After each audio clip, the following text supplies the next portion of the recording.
ካለንበት ተጨባጭ ሁኔታ ጋር ግን ሲመሳከር ዛሬም ባይሆን ነገ ለመፍትሄ እንድንሰራ ያግዛል። ለምሳሌ ነፃ ሕክምና፣ ነፃ ትምህርት፣ መኖሪያ ቤት፣ ቀረጥ ነፃ፣ ኮሚሽን የመሳሰሉ ጉዳዮች ደምረን ብናየው ከሌሎች ዘርፎች ጋር ያም ሆኖ ግን መምህራንን ለማገዝ ሕክምና እንዴት ነው የማህበራዊ ዋስትና አስፋፍተን አንድ መምህር ሲታመም ሳይቸገር ሊታከም የሚችለው ኢኖቬቲቭ በሆነ መንገድ እንዴት እንፍታው ብለን ማሰብ አለብን። ግን ስናስብ የትምህርቱንም የወታደሩንም የጤናውንም ሌላውም ሴክተር ደምረን መሆን አለበት። አሁን ቀረጥ ነፃ ከደሞዝ ግብር ቢቀነስ አላችሁ፣ መኪና ነፃ ቢገባ አላችሁ፣ ከዛ ደግሞ ደሞዝ ቢጨመር አላችሁ። አብሮ እኮ አይሄድም። መምህር መኖር አቅቶታል አላችሁ፣ ከውጭ ሀገር መኪና ቢያስገባ አላችሁ። አብሮ አይሄድም። ይሄ መኖር ያቃተው እንዴት ያስገባል መኪና? እውነታቸውን ነው። መኖር ተቸግሯል ብዬ እንዳላስብ መኪና እንድናስገባ ደግሞ ዲዩቲ ፍሪ ፈቀድልን አላችሁ። 10 ሰውም ሊሆን ይችላል ያ ሰውዬ። ስንነጋገር ግን በወልን ነው ጉዳዩን። እኔ በህይወት እያለው መምህራን 70-80% መኪናቸውን ነርተው ሃይ ስኩል በር ላይ አቆሞ ሲያስተምሩ ከማየት በላይ ለኔ ደስታ የለም። ይሄን ለማየት ብታደር ከምንም በላይ የምፈልገው ጉዳይ ነው። ይሄን ለማድረግ ግን ምን እየሰራን እንደሆነ ውስጡን አነሳላችሁና እነዚያ ጉዳይ ሲመለሱ ነው ምላሽ እያገኘ የሚሄደው። ትናንትና ወዲያ ገደማ ነጋዴዎች ጋር ውይይት ነበረኝ። ዘሆል ነጋዴ ያነሳው ልክ እናንተ ደሞዝ እንዳላችሁት ግብር ቀንስልን፣ ዘሆል እዚያ ግብር ቀንስልን፣ እዚህ ደሞዝ ጨምርልን። አንድ ሀገር ነው ግብር ይሰበሰባል፣ ከሱ ይጨመራል። ካልተሰበሰበ አይጨመርም። ከየት ይመጣል? ሐሳቡ ግልጽ ነው። እነዚህን ጉዳዮች ከሌሎች ዘርፎች ጋር ደምረን ብናይ፣ በፖሊሲ በስትራቴጂ በእቅድ ብናይ ነው የሚሻለው። ፒስ ሚል በሆነ መንገድ እየተናገርን ብንሄድ ከሆነ ጊዜ በኋላ መጣችሁ ባለፈው ግብር ቀንስ ብለን ነበር፣ ነፃ ሕክምና ብለን ነበር፣ አልመለስከውም እንዳትሉኝ የሚሻለው ይያቻዋለሁ በማዕቀፍ እናያቸው እንደ ሀገር። ነገር ግን ደሞዝ በሚመለከት ሁለት ኢሹዎች አሉ። አንደኛው በዚህ ዓመት በያዝነው ዓመት መጠነኛ ደሞዝ እንጨምር ሲባል ምን ያክል ነው ኮስት የሚያደርገን? እንደ ሀገር ስለሆነ የሚጨመረው 70 75 80 በሚል በኦፕሽን ቀረበ የሚጨመረው ደሞዝ። እንደምታውቁት በስኬል ለምሳሌ እኔ 30 ሺህ ማገኝ ከሆነ 10% ሲባል በስኬል ልክ እንዲጨምር፣ ታች ያለው ደግሞ በሚያገኘው ልክ እንዲጨምር የሚል ካቢኔ ቀረበ እና ግማሹ ካቢኔ አባላት ተቃወሙ። ትክክል አይደለም፣ ችግር የሁሉ ነው፣ ታች ግን ይብሳል። 2000 ብር 1000 ብር እየበሉ ቤተሰብ የሚያስተዳድሩ ሰዎች ስላሉ በስመ የደሞዝ ክፍያ ሃይራርኪያል በሆነ የሚከፈለው መንገድ ከሄድን ታቹ ስለሚጎዳ ከኛ ከሚኒስትሮቹ ወይም ከፍተኛ ከተከፋይ ከሆኑት ይቀንስና ታች እናስፋዋል።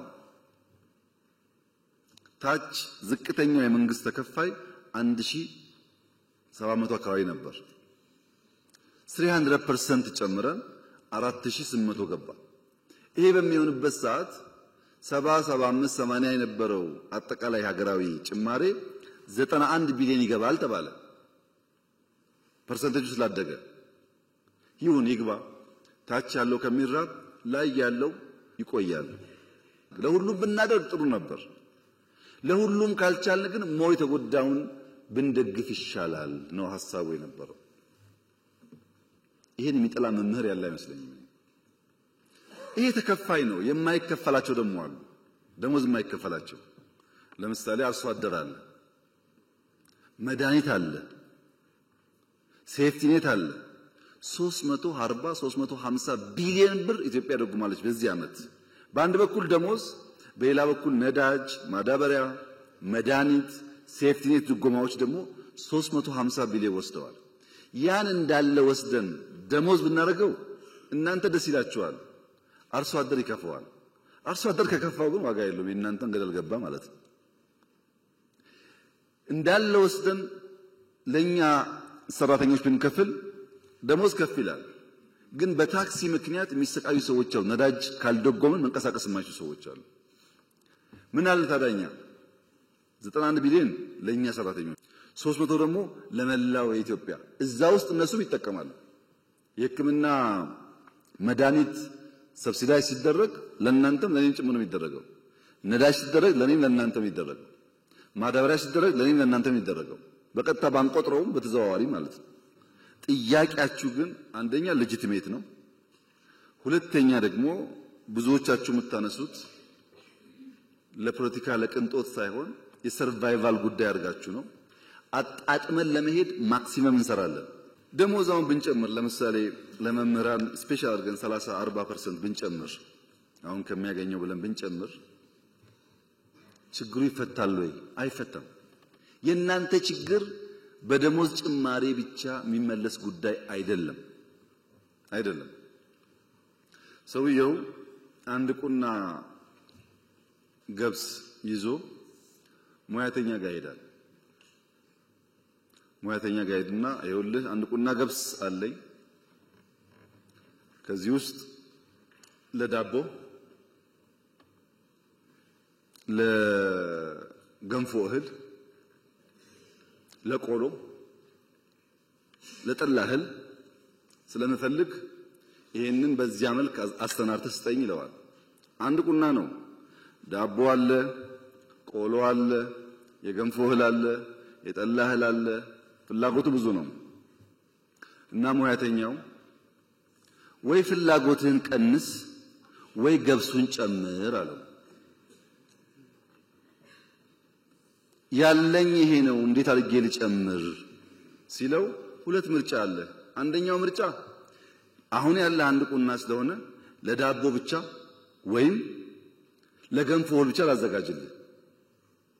የለም የዳቦም የገንፎም ፈልጋለሁ ካክ ደግሞ አትብላ፣ አሁን ያዘውና ዘንድሮ ዝራውና በሚቀጥለው 5-6 ቁና ሲሆንልህ ያኔ ይዘውና አለው ይባላል። እናንተ ግን እንዳዋቂ እንደ ልባም ሰው ማሰብ ያለባችሁ ጉዳይ ገበታ ላይ ያለው 3 እንጀራ ከሆነ እኛ 10 ሰዎች ከሆነ እዚሁ ገበታ ላይ ያለውን እንጀራ ነው የምንሻማው፣ 3ቷን ለ10። ልባም ሰዎች፣ ለትውልድ የሚያስቡ ሰዎች፣ በተለይ መምህራን ሲሆኑ ማሰብ ያለባቸው እንዴት ገበታው ላይ ያለውን ማድ 5፣ 6፣ 7፣ 10 እናርገው። ገበታውን እናስፋው እንጂ ያለችውን ብንሻማ እሷን ብንቀራመት እኛም በደህነት ልጆቻችንም ከዛ የባሰ ደህነት ይጠብቃቸዋል። ገበታ ማስፋት በምርት ነው የሚመጣው።